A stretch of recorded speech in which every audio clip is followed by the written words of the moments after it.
200년의 삽질, 7명의 목숨을 삼킨 저주의 보물 구덩이, 오크섬, 머니 피즈 진실, 캐나다 노바스코샤주의 작은 외딴 섬, 오크섬. 평범해 보이는 이 섬에는 지난 200년 동안 전 세계 탐험가들과 억만장자들을 미치게 만든 기괴한 구덩이가 하나 있습니다. 일명 머니 피지라 불리는 이 구덩이는 파면 파수록 보물이 나오는 것이 아니라 사람의 목숨을 앗아가는 치밀한 함정들로 가득 차 있습니다. 7명이 죽어야 보물이 모습을 드러낼 것이다. 섬에 내려오는 이 섬뜩한 예언은 실현이라도 되듯 지금까지 6명의 탐사대원이 목숨을 잃었습니다. 이제 단 한 명의 희생자만 남은 상황. 그들은 무엇을 숨기기 위해 이토록 잔인한 함정을 설계했을까요? 성전기사단의 성배, 마리 앙투아네트의 보석? 아니면 해적 키드 선장에 숨겨진 금괴일까요? 오늘은 지구상에서 가장 정교하고 치명적인 보물지도, 오크섬 머니핏의 미스터리를 파헤쳐 보겠습니다. 일부 소년들의 발견과 끝없는 수직 미로. 이야기는 1795년으로 거슬러 올라갑니다. 16세 소년 다니엘 맥기니스는 오크섬을 탐험하던 중 이상한 참나무 한 그루를 발견합니다. 나뭇가지에는 오래된 도르래가 걸려 있었고 그 아래 지면은 인공적으로 움푹 패여 있었죠. 호기심에 찬 소년과 친구들이 땅을 파기 시작했을 때 그들은 경악을 금치 못했습니다. 땅을 파 내려간 지 정확히 3m마다 참나무 판자로 된 견고한 층이 나타난 것입니다. 6m, 9m. 층은 계속되었습니다. 단순한 구덩이가 아니라 누군가 거대한 공사를 통해 만들어낸 인공 구조물임이 확실해지는 순간이었습니다. 하지만 어린 소년들의 힘으로는 역부족이었고 탐사는 중단되었습니다. 수십 년 후 자본을 갖춘 탐사대가 다시 이곳을 찾았습니다. 27m 지점에 도달했을 때 그들은 기묘한 암호가 새겨진 돌판 하나를 발견합니다. 40피트 약 12m 아래에 200만 파운드가 묻혀 있다. 이 암호는 탐사대원들의 눈을 멀게 만들었습니다. 하지만 그들이 기쁨에 취해 한 삽을 더 뜨는 순간 재앙이 시작되었습니다. 2부, 해수면의 함정, 죽음의 부비 트랩. 보물이 바로 눈앞에 있다고 확신한 탐사대가 작업을 이어가던 중 갑자기 구덩이 바닥에서 엄청난 양의 바닷물이 솟구치기 시작했습니다. 아무리 펌프로 물을 퍼내도 수위는 줄어들지 않았습니다. 나중에 밝혀진 진실은 소름 끼칠 정도로 치밀했습니다. 이 구덩이를 설계한 자들은 보물을 지키기 위해 섬의 해안가와 연결된 인공 수로를 만들어 두었던 것입니다. 땅을 일정 깊이 이상 파내면 수압에 의해 바닷물이 구덩이로 쏟아져 들어오게 설계된 이른바 부비 트랩이었습니다. 더 놀라운 사실은 이 수로가 단 하나가 아니었다는 점입니다. 개미집처럼 얽힌 수로는 탐사대가 물을 빼내려고 시도할 때마다 다른 경로로 물을 채웠습니다. 이 설계는 단순한 해적의 솜씨가 아니었습니다. 고도의 숨은 공학 지식을 가진 전문가가 개입했다는 증거였죠.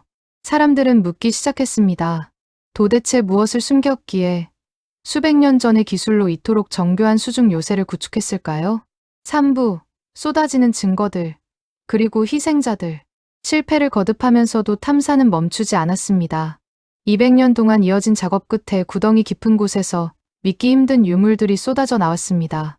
14세기 성전기사단의 것으로 추정되는 납십자가, 고대 스페인의 금화, 그리고 누군가 작성한 양피지 조각까지 발견되었습니다.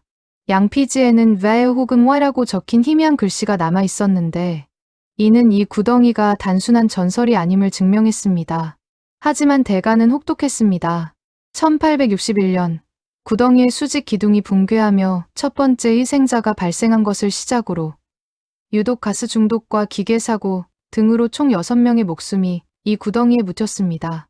7명이 죽어야 보물이 나온다는 저주 섞인 예언은 탐사대원들의 심장을 옥죄기 시작했습니다. 이제 단 한 명의 목숨만 더 잃게 되면 저주가 완성될 것이라는 공포 속에서도 보물에 대한 인간의 탐욕은 멈출 줄 몰랐습니다. 사부. 누가, 왜 이곳에 묻었는가? 소름 돋는 가설들. 그렇다면 이 거대한 머니핏의 주인은 누구일까요? 가장 유력한 첫 번째 가설은 성전기사단 설입니다. 14세기 탄압을 피해 사라진 기사단이 성배나 법궤 같은 가톨릭의 성물을 지키기 위해 대서양을 건너 이 외딴 섬에 숨겼다는 주장입니다. 발견된 납십자가가 기사단의 유물과 일치한다는 분석이 나오며 힘을 얻고 있습니다. 두 번째는 프랜시스 베이컨과 셰익스피어의 원고 설입니다. 셰익스피어의 실제 저자가 프랜시스 베이컨이라는 음모론과 결합하여 인류의 보물인 그의 친필 원고가 부패를 막기 위해 특수 설계된 이 구덩이에 보관되어 있다는 가설입니다. 실제로 구덩이 하부에서 수은 농도가 높게 측정되었는데 이는 당시 문서 보존을 위해 수은을 사용했던 방식과 일치합니다. 세 번째는 프랑스 왕실의 보물설입니다.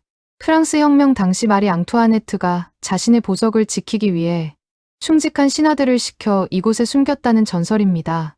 그 외에도 해적검은 수염, 키드 선장의 보물설이 끊이지 않고 있습니다. 마무리, 저주는 끝나지 않았다. 최근 억만장자 마티와 릭 락이나 형제가 수백억 원의 장비를 투입해 대대적인 탐사를 이어가고 있습니다. 현대 과학의 힘으로도 머니핏은 여전히 자신의 진실을 쉽게 허락하지 않고 있습니다. 드릴 끝에 걸려 올라오는 작은 금속 조각 하나하나에 전 세계가 열광하지만 동시에 우리는 기억해야 합니다. 이 구덩이는 이미 6명의 목숨을 집어삼켰다는 사실을 말입니다. 만약 7번째 희생자가 발생하고 전설대로 보물이 나타난다면 그 안에는 우리가 감당할 수 있는 금은 보화가 들어 있을까요? 아니면 인류의 역사를 뒤바꿀 위험한 진실이 숨겨져 있을까요? 200년 동안 이어진 인간의 집념과 섬의 저주. 여러분은 이 구덩이 끝에 무엇이 기다리고 있다고 생각하시나요? 성배일까요? 아니면 그저 거대한 허상일까요? 댓글로 여러분의 생각을 남겨주세요. 오늘 이야기는 여기서 마칩니다. 구독과 좋아요는 다음 미스터리를 파헤치는 힘이 됩니다. 감사합니다.